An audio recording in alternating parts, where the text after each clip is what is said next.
எல்லோருக்கும் வணக்கம். நான் உங்கள் டாக்டர் பிள்ளை. இன்றைக்கி ஒரு இன்ட்ரெஸ்டிங்கான செய்தியோடு வந்திருக்கேங்க. முட்டை, நாட்டுக்கோழி முட்டையிலேருந்து, பிராய்லர் கோழி முட்டையிலேருந்து, வாத்து முட்டையிலேருந்து, காடை முட்டை, இன்னும் பல வகையான முட்டைகளை நம்ம சாப்பிட்டு தான் வரோம் இல்லையா? முட்டையிலேருந்து தான் ஒரு உயிரியே உருவாகுது. அப்போ அதில் எவ்வளோ சத்து இருக்கும்? இன்றைக்கி நான் சொல்ல வர்றது என்னென்னா, முட்டையை எப்படி சாப்பிட்டா நல்லது, அதில் உள்ள முழு சத்துக்களும் நம்ம உடம்புக்கு கிடைக்க அதை எப்படி சாப்பிடணும். சில பேர் பச்சை முட்டையாக உடச்சி குடிப்பாங்க. சில பேர் ஹாஃப் ஆயில்னு சொல்லுவாங்க இல்லையா, புல்சைன்னு சொல்லுவாங்க, அந்த மாதிரி சாப்பிடுவாங்க. சில பேர் ஆம்லெட் போட்டு சாப்பிடுவாங்க. இதில் வெங்காயம், வெஜிடபிள்ஸ் போட்டு சாப்பிடுவாங்க. ப்ளைன் ஆம்லெட் கூட சாப்பிடுவாங்க. சில பேர் முட்டையோட வெள்ளைக்கரு மட்டும் தான் பிடிக்கும் அப்படிம்பாங்க. சில பேர் மஞ்சள் கரு விரும்பி சாப்பிடுவாங்க. போக பொடி மாஸ், கலக்கி என்னெல்லாமோ வகையில் நம்ம முட்டையை சாப்பிட்டுட்டு இருக்கோம். எவ்வளோ எனர்ஜி கிடைக்குது, புரோட்டீன், கார்போஹைட்ரேட், ஃபேட்டு, அதாவது நல்ல கொழுப்பு எவ்வளோ கிடைக்குது, வரிசையாக பார்த்துடலாம்.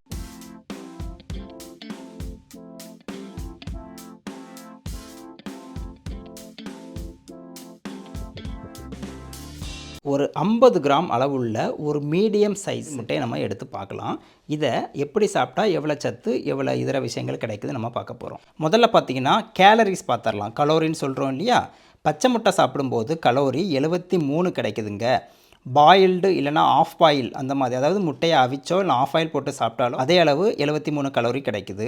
ஆனால் முட்டையை அவிச்சு அதோட வெள்ளைக்கரு மட்டும் நம்ம சாப்பிட்டோம்னா வெறும் 17 கலோரி தான் கிடைக்குது. அது ரொம்ப நல்லது. ஏன்னா கலோரி அதிகம் கிடைக்கிறது உடம்புக்கு நல்லது இல்லை. அப்போ கம்மியான கலோரி தான் நல்லது. அப்படி பார்க்கும்போது அவிச்ச முட்டையோட வெள்ளைக்கரு சாப்பிடும்போது வெறும் 17 கலோரி தான் கிடைக்குது.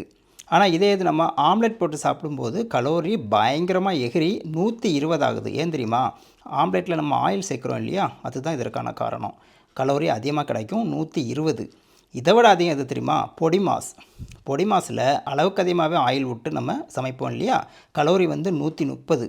அப்போ இதிலேருந்து என்ன தெரியுதுன்னா, கலோரி அதிகம் கிடைக்கக்கூடாது, நம்ம உடம்புக்கு நல்லதான விஷயம்னு பார்த்தீங்கன்னா அவிச்ச முட்டையில் உள்ள வெள்ளைக்கரு தாங்க. அதுக்கு அடுத்தபடியாக பார்த்தீங்கன்னா பச்சை முட்டை, அப்புறம் ஹாஃப் ஆயில் போட்டு சாப்பிட்றது. அந்த ஆம்லெட்டும் பொடி மாஸும் நீங்கள் ஆயிலை குறைச்சி பண்ணிங்கன்னா நல்லது, இல்லைனா நல்லது இல்லை. ரெண்டாவது பார்த்தீங்கன்னா புரதச்சத்துங்க. இது பச்சை முட்டையில் பார்த்தீங்கன்னா 6.3 கிராம் கிடைக்குது. பாயில்டு இல்லை ஆஃப் ஆயில் பண்ண எக்லையும் பார்த்தீங்கன்னா 6.3 கிராம் சேமாக தான் கிடைக்குது. முட்டையோட வெள்ளைக்கரில் ப்ரோட்டீன் பார்த்தீங்கன்னா 3.6 கிராம் கிடைக்குது. ஆம்லெட்டில் பார்த்தீங்கன்னா 6.5 கிராம் கிடைக்குது. பொடி மாஸில் தாங்க நிறைய ப்ரோட்டீன் கிடைக்குது, 12.5 கிராம். ஏன்னா அந்த பொடி மாஸில் கொஞ்சம் நம்ம வெஜிடபிள் காய்கள்லாம் சேர்ப்போம் இல்லையா, அதனால் அதில் உள்ள புரதமும் சேர்த்து 12.5 கிராம் கிடைக்குது. ப்ரோட்டீனுக்கு நல்லதுன்னு பார்த்தீங்கன்னா பொடி மாஸ் தான். அதில் வெஜிடபிள் நிறைய போடணும், ஆயிலை கம்மியாக போடணும். அடுத்ததாக பார்த்தீங்கன்னா கார்போஹைட்ரேட்டு பச்சை முட்டையில் 0.5 கிராம் கிடைக்குது. பாயில்டு இல்லைனா ஆஃப் பாயில் பண்ண முட்டையிலையும் அதே அளவு தான், 0.5 கிராம். முட்டையோட வெள்ளைக்கரில் கார்போஹைட்ரேட்டு 0ங்க. அதனால தான் முட்டை வெள்ளைக்கரு நல்லதுன்னு சொல்கிறோம். ஆம்லேட்டில் 1 கிராம், பொடி மாஸில் கார்போஹைட்ரேட் அதிகம், 3.5 கிராம். ஏன்னா அதில் சேர்க்கக்கூடிய பொருட்கள் அந்த மாதிரி. கடைசியாக பார்த்தீங்கன்னா கொழுப்பு பார்த்தீங்கன்னா நல்ல கொழுப்புங்க.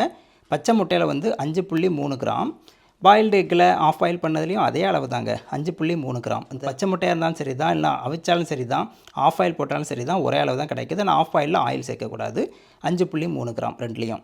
முட்டையோட வெள்ளைக்கரில் கொழுப்பு பார்த்தீங்கன்னா 0.2 கிராம், அதாவது குட் ஃபேட்டுன்னு சொல்கிறோம் இல்லையா அது. ஆம்லெட்டில் பார்த்தீங்கன்னா 10 கிராம் அளவுள்ள கொழுப்பு நம்ம உடம்போடு சேருது. ஏன்னா இது கெட்ட கொழுப்பு. ஏன்னா ஆயில் சேர்க்கறதுனால 10 கிராம் அளவுள்ள கெட்ட கொழுப்பு நம்மளுக்கு கிடைக்குது. பொடி மாஸில் பார்த்திங்கன்னா அதே அளவு 10 கிராம், ஆயில் சேர்க்கறதுனால கெட்ட கொழுப்பு கிடைக்குது. அப்போது நல்ல கொழுப்பு பார்த்திங்கன்னா பச்சை முட்டையிலையும் சரி அவிச்ச முட்டையிலையும் சரி நம்மளுக்கு கிடைக்குது.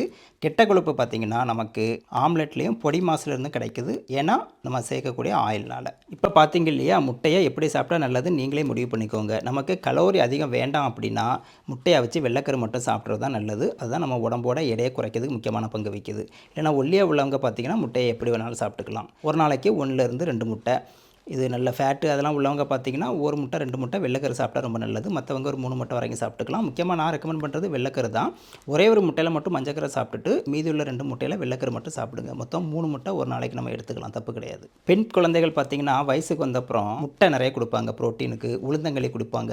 எல்லாமே பார்த்திங்கன்னா முக்கியமாக இடுப்போட எலும்பு நல்லா ஸ்ட்ராங்காக இருக்கணும், ப்ரோட்டீன் நிறைய கிடைக்கணும் அப்படி தாங்க. ஆம்பளை பசங்களுக்கு கூட சின்ன வயசில் முட்டையை உடச்சி அப்படியே வாயில் ஊற்ற சொல்லுவாங்க. எல்லாமே பார்த்திங்கன்னா நல்ல சத்த கூட்டை தான். இந்த முட்டையை சமைக்கும் போது ஆயிலை முடிஞ்ச வரைக்கும் அவாய்ட் பண்ணுறது நல்லது. ஏன்னா முட்டையில் உள்ள சத்துக்களையும் கெடுத்து விட்டுரும், கொழுப்பு நிறைய உடம்புல சேர்ந்துடும். நம்ம முட்டையை நம்ம எப்படி சாப்பிட்றோம் அதை பொறுத்து அதோட சத்துக்கள் மாறுபடுது. அதை தான் உங்களுக்கு சொல்லியிருக்கேன்.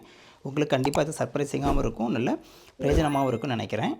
இது முக்கியமான விஷயம் நினச்சிங்கன்னா ஒரு சுற்றி உள்ள ஃப்ரெண்ட்ஸு ஃபேமிலி மெம்பர் எல்லாருக்குமே ஷேர் பண்ணி விடுங்க. வழக்கம் போல் லைக் பண்ணுங்கள், சப்ஸ்கிரைப் பண்ணுங்கள், உங்கள் எண்ணங்களை கமெண்ட் பாக்ஸில் போடுங்க. மீண்டும் அடுத்த வீடியோவில் சந்திக்கலாமா? நன்றி, வணக்கம்.